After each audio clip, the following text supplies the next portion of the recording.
Hello, I'm Chris. This is Gross Models. Welcome to stage 41 of building the Ecto-1 from Ghostbusters. This time we are building the radio receiver and fitting other things and some wires. We're fitting some wires to it. I'm looking forward to this. To begin with, we're starting with installing the radio receiver. So we've got the box and the grill thing, which goes on the front there. It should probably only go one way around. Yes, one hole is closer to the edge than the other one, as you can see on there. So that will only go on there that way round. Oh, drop it. Not go in there again. Let's get it the right way around again. That way around, and should push into place. Like that though. Did I get it the wrong way around? I think I had it the right way around, and then I turned it again. No, that is the right way around.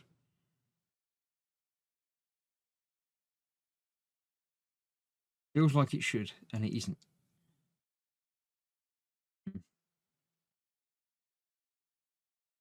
Can't actually see the other side of the holes inside the casing there very well, so I can't tell when it's getting lined up properly.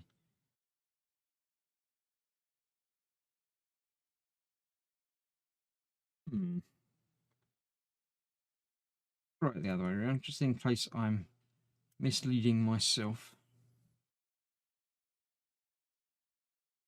That definitely doesn't feel right. Let me have a closer look and see.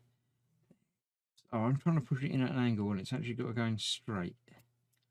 That'd be why. I was fooled by the shaping of the outside bit. So that actually goes on straight in rather than at an angle. So there we go, that's that. Then we've got the other bit that goes down the bottom there. Other side. Again, two holes. And again, one closer to the edge than the other. So I can't tell from here which one's which. That's that way around. There we go.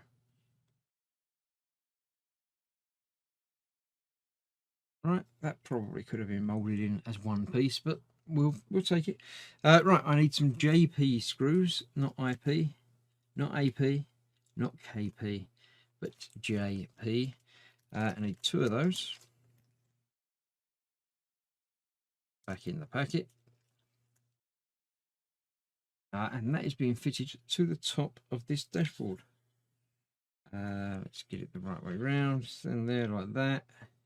And that's going on there like that. One pin, two screws, like so, and the screws will hold that in place.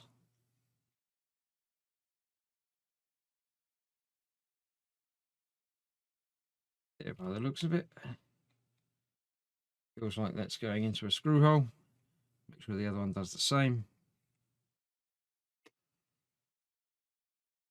Yep, a nice jaunty angle. And that is the first bit of equipment fitted to the top of the dashboard. So then we get the reflective area, obviously going to have a bulb behind it, and the speedo goes on the front there. We do need AP screws for that. Two of those.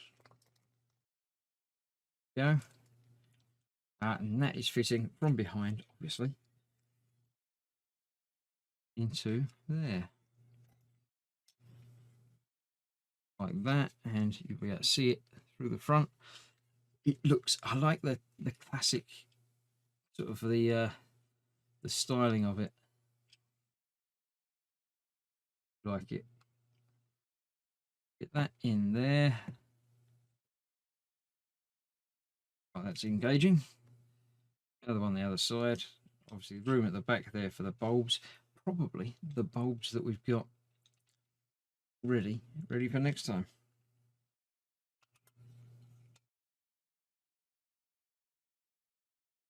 Go, that's that in there, looking good. I like that a lot.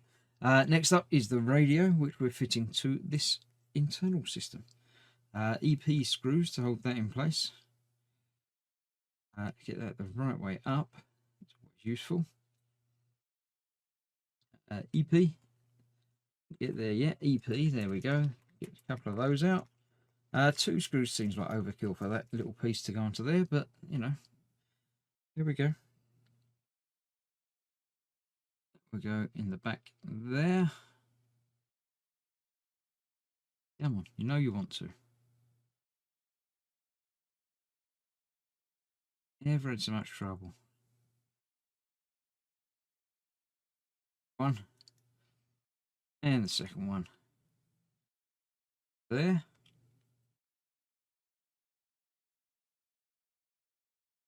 Quite a lot of detail. The printing and manufacture of many of these pieces is really, really nice. Some of it is not so nice. For instance, the radio bit, that just looks a little bit, I don't know, not quite right. Whereas then you get things like the radio grill on the front, which has got detail printing on it that looks lovely. But there we go. That is that on there. Then we are fitting this into here. Holes and things to line up. Nice little silver edging piece for the dashboard. IP screws will hold that in place.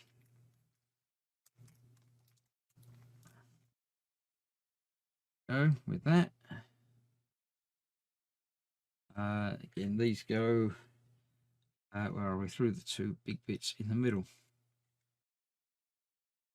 There. Bit over there.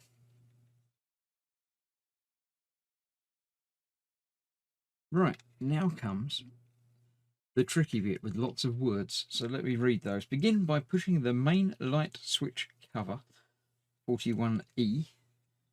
Is that bit? Lots of connectors. I'm assuming it is that. Actually a switch, that's quite interesting. That is going into that bit down there. Right, there is shaping to that. Let's see. Actually got a bayoneted bit on there. I can't see a bayoneted bit on there. Push the switch at the end of the main light switch 38E. Right, we need to get the switches,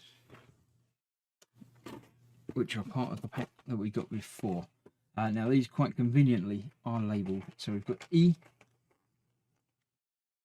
is the switch. These are just the simple push to make switches, same as we had on there before. So that is actually then, check this again. Yeah, there is definitely shaping to that. There's a notch out of that.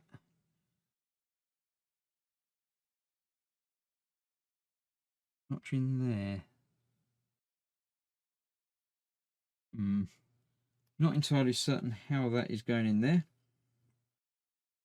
But we are going to be using one of these to hold it in place. Along with another EP screw.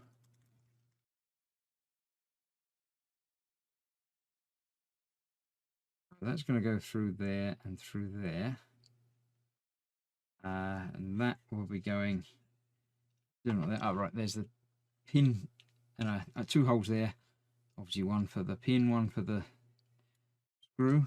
So that's going in there. That's then going in there. Go down far enough. Has that got to come out further? It feels like there's something not quite right, unless I'm using the wrong bit. Maybe it should be that bit. That should go in the middle. Let's try that bit. Is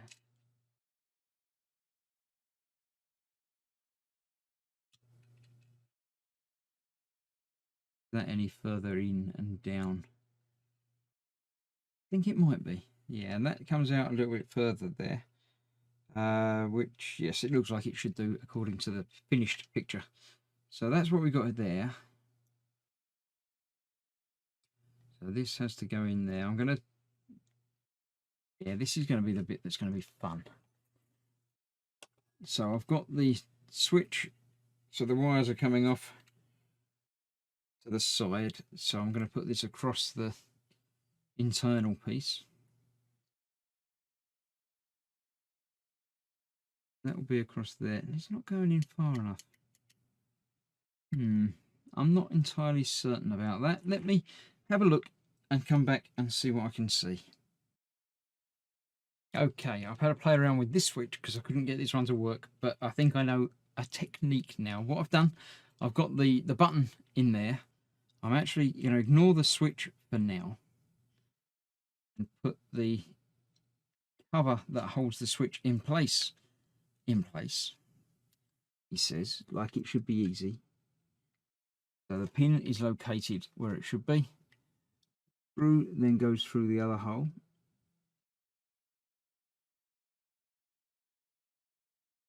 Just like that. I'm not tightening that down, obviously, yet, because I need to then move that out of the way. Get the switch down and where it should be. And then get that twisted round. Twiddly and fiddly. But it should work. The switch where it should be. That cover around where it needs to be. About there. Then you can tighten down that a bit more and a bit more and a bit more, and gently get everything where it should be. Make sure that pin is located in the socket where it should be, and that should be that. So when I push this, that's not moving. The other one is actually, as you can hear, hopefully you can hear. I know that's just come off, so that's a good idea to get that out of the way. Right, so this is not working because that's not lined up quite where it should be, maybe. A bit too far down. Not sure. I'll have a play around with that as well. Basically, I've got to do that again with 2 more switches along here. It's just a case of getting them lined up and adjusted so they work. So I'll get all that done. I'll come back and fit the bulbs in a moment. Okay, there seems to be a problem with the labelling of the wires. That's why I was having trouble. I've gone by the colours instead. I've actually dug out the list for parts 38, and I mean something simple. The dashboard light, red and white wire, which it is. It looks like that. It's got 3 lights on it. It should be 38G. 38, obviously, because it's part 38. It's labelled G. It's not. It's labelled H. There wasn't one labelled A, and yeah, it just...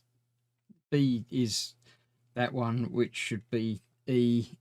Yeah, I've gone by colours and type rather than anything else, and it seems to work. All of the switches are now in place, and they all actually click when you push them. 1, 2 and 3 in there as well. So yeah, whether it is a problem with these in the future, I may actually just write on the back of these. Got a pen that's going to be small enough. Let's see. So this should actually be G. So yeah, I'm going to relabel all of these. The white one is indeed A. What have we got there? Blue, blue, blue, blue, blue and green. Should be C, not D. Grey one there, that should have been A. Siren switch. No, it's the main light switch. Should be E, not F. So I'll get all of these correctly labelled. The blue should be B, and that is C. So yeah. What else have I not done? I've done that one. I haven't done E, which is the green. One that's completely green should be D. Yeah, so they seem to have the wrong labels on these for some reason. But now I've got both labels on them. Hopefully that will be easy to correct and figure out what's going on next time. The last thing to do is to put in the bulbs. It's got the wires coming off this way.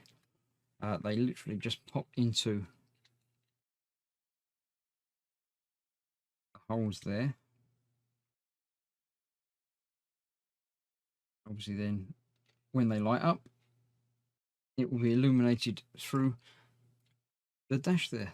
So that's that. And that is the end of this part of the build. A little bit more complicated than it really needed to be due to some errors with labeling, but hopefully going forward that's all going to be okay. I'm going to pop that back in place.